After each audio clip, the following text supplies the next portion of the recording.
चक दे India शब्द याद ही होगा। शाहरुख खान की फिल्म है चक दे इंडिया। इस पर गंभीर आरोप लगे हैं। अब वो चक दे इंडिया पे लगे हैं या शाहरुख खान पे लगे हैं, दोनों एक ही मामला है, दोनों एक ही बात है। जिससे बॉलीवुड में एक नया विवाद खड़ा हो गया है। अभी बॉलीवुड पता नहीं क्या शनि का चक्र चल रहा है, क्या चल रहा है। अभी सलमान लॉरेंस चल रहा था, अब ये चालू हो गया है।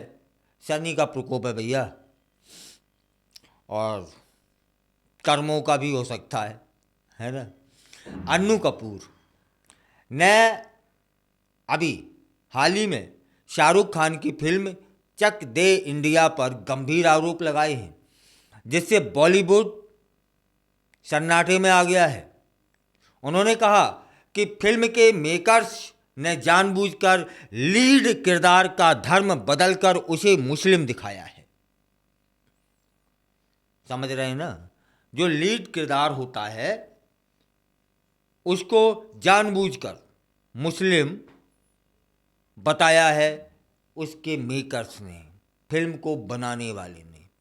अन्नू का यह बयान उस समय आया जब फिल्म की कहानी और उसके संदेश को लेकर पहले से ही कई चर्चाएं हो रही थीं। उन्होंने आरोप लगाया कि इस फिल्म में सामुदायिक नैरेटिव को फिट करने के लिए ऐसा किया गया है। यह हमने आपने नहीं बोला साहब, फिल्म से जुड़ा हुआ इंसान अन्नू कपूर, उसने आरोप लगाया है कि जानबूझकर फिल्म में सामुदायिक नैरेटिव को जोड़ा गया है, जो दर्शाता है कि कैसे फिल्म कभी कभी धार्मिक पहचान को लेकर संवेदनशील मुद्दों को छू लेती है। अन्नू कपूर ने यह भी बताया कि शाहरुख का किरदार कबीर खान वास्तव में मशहूर कोच मीर रंजन नेगी पर आधारित था, लेकिन इसे एक फिक्शनल नाम दिया गया। अन्नू कपूर ने एक पॉडकास्ट में कहा कि चक दे इंडिया का मुख्य किरदार असल में नेगी साहब पर आधारित है, जो भारतीय हॉकी के लिए एक महत्वपूर्ण नाम है। उन्होंने यह भी कहा कि फिल्म में मुस्लिम समुदाय को सकारात्मक रूप से पेश करने की कोशिश की गई है, जबकि पंडित का मजाक उड़ाया गया है। यह बयान एक बार फिर से विवाद खड़ा कर सकता है, याद रखिएगा, क्योंकि अन्नू कपूर पहले भी अपने बयानों के लिए चर्चा में रहते हैं, चर्चा में रह चुके हैं। उनका यह आरोप इस बात की ओर इशारा करता है कि क्या फिल्म इंडस्ट्री में धार्मिक पहचान को लेकर इस तरह की छवि बनाना उचित है या नहीं, या कुछ लोग योजनाबद्ध तरीके से इस ओर काम करते हैं। हाल ही में अन्नू कपूर ने प्रियंका चोपड़ा को लेकर भी एक विवादास्पद टिप्पणी की थी, जिसके लिए उन्हें सोशल मीडिया पर आलोचना का सामना करना पड़ा था।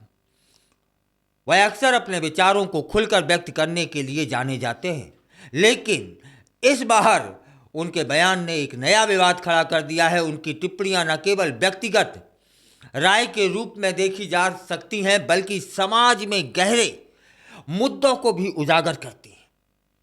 इससे यह सवाल उठता है कि क्या बॉलीवुड में इस तरह की टिप्पणियां, इस तरह के काम, इस तरह की योजनाएं चलती रहती हैं? चक दे इंडिया को शाहरुख खान की सबसे बेहतरीन फिल्मों में से एक माना जाता है। फिल्म की कहानी कबीर खान के इर्द गिर्द घूमती है, जो भारतीय महिला हॉकी टीम का कोच बनता है और उन्हें विश्व कप जीतने में मदद करता है। इस फिल्म ने न केवल बॉक्स ऑफिस पर सफलता हासिल की थी, बल्कि इसे सिनेमा प्रेमियों द्वारा एक कल्ट क्लासिक का दर्जा भी मिला था। कबीर खान के किरदार को एक ऐसे खिलाड़ी के रूप में पेश किया गया जो अपनी देशभक्ति साबित करने के लिए संघर्ष करता है। यह भारतीय समाज के विभिन्न पहलुओं को उजागर करती है फिल्म। अन्नू कपूर के आरोपों से यह सवाल उठता है कि क्या फिल्म इंडस्ट्री में धार्मिक पहचान को लेकर इस तरह की छवि बनाना उचित है? क्या यह दर्शकों को सही संदेश देता है या फिर यह केवल एक सामुदायिक नैरेटिव को बढ़ावा देने का प्रयास है? अन्नू का यह बयान दर्शाता है कि कैसे फिल्मों में धर्म और पहचान का उपयोग किया जाता है और इसके पीछे क्या मंशा हो सकती है। क्या यह दर्शकों के मन में पूर्वाग्रह पैदा करता है या फिर इसे सकारात्मक रूप से लिया जाता है? समझ रहे हैं ना साहब आप? इस विवाद में चक दे इंडिया और इसके मेकर्स पर नई बहस छिड़ गई है। क्या फिल्म को लेकर अन्नू कपूर के आरोप सही हैं या यह केवल उनकी व्यक्तिगत राय है? आने वाले समय में इस विषय पर और चर्चा होने की संभावना है और सच सामने निकल कर आएगा, ऐसी उम्मीद की जा सकती है। और लोगों के जो योजनाएं हैं वह भी खुल सकती हैं कि क्यों करते हैं ऐसा लोग, क्या सोच के करते हैं, सच को मोड़ने की क्या कहें कूटनीति क्यों चलते हैं। फिलहाल चक दे इंडिया ने न केवल खेलों पर बनी फिल्मों के प्रति लोगों की रुचि बढ़ाई थी, बल्कि यह भारतीय हॉकी के प्रति जागरूकता फैलाने का भी उसने काम किया था। अब देखना होगा अन्नू कपूर के आरोपों पर फिल्म इंडस्ट्री और दर्शकों की प्रतिक्रिया क्या होती है। क्या ये आरोप फिल्म की विरासत को प्रभावित करेंगे या फिर इसे और मजबूती प्रदान करेंगे? अन्नू कपूर का यह बयान एक बार फिर हमें सोचने पर मजबूर करता है कि क्या फिल्मों में धार्मिक पहचान और सामुदायिक नैरेटिव का उपयोग सही है? बताइए ना साहब, क्या इससे समाज में विभाजन पैदा नहीं होगा? इन सवालों के उत्तर खोजने के लिए हमें आगे बढ़ना होगा। चक दे इंडिया जैसी फिल्मों ने हमें एकजुटता और टीम स्पिरिट का संदेश दिया था, लेकिन क्या ये संदेश कभी कभी धार्मिक पहचान से प्रभावित होते हैं? इन मुद्दों पर गहराई से विचार करने की आवश्यकता है ताकि हम समझ सकें कि सिनेमा समाज पर किस तरह से प्रभाव डाल सकता है और इसके पीछे कौन सी मंशा होती है? इस संदर्भ में हमें यह भी देखना चाहिए कि कैसे मीडिया और सोशल प्लेटफॉर्म इन चर्चाओं को आकार देते हैं। आजकल सोशल मीडिया ने हर व्यक्ति को अपनी आवाज़ उठाने का मंच दिया है, जिससे विभिन्न मुद्दों पर बहसें होती रहती हैं।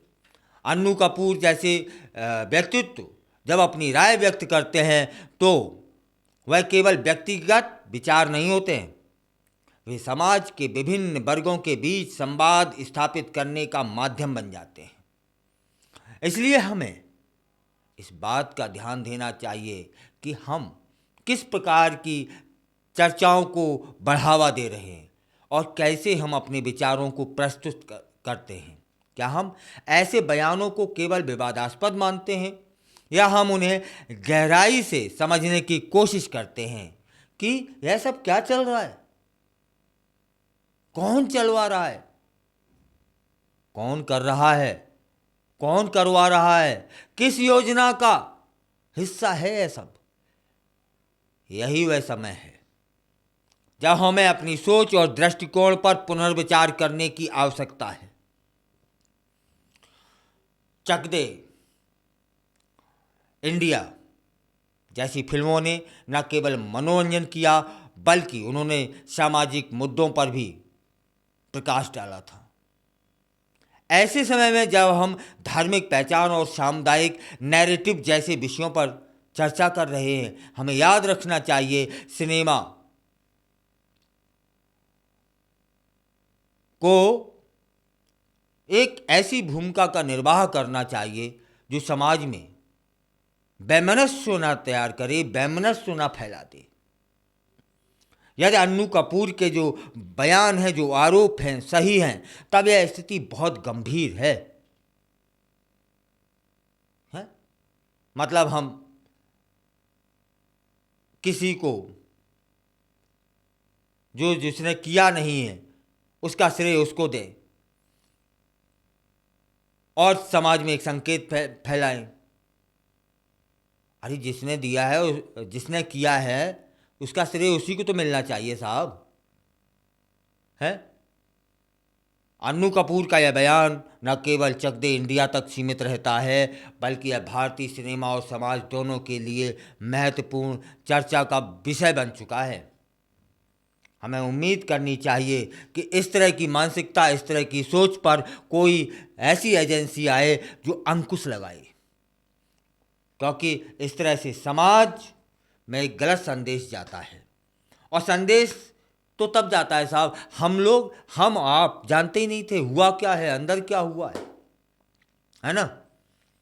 वास्तविकता में फिल्म किस पर बनाई गई, उस पात्र का नाम क्या था, उसमें पात्र कौन होना चाहिए था, और उसमें पात्र कौन डाल दिया गया, जानबूझकर डाला गया।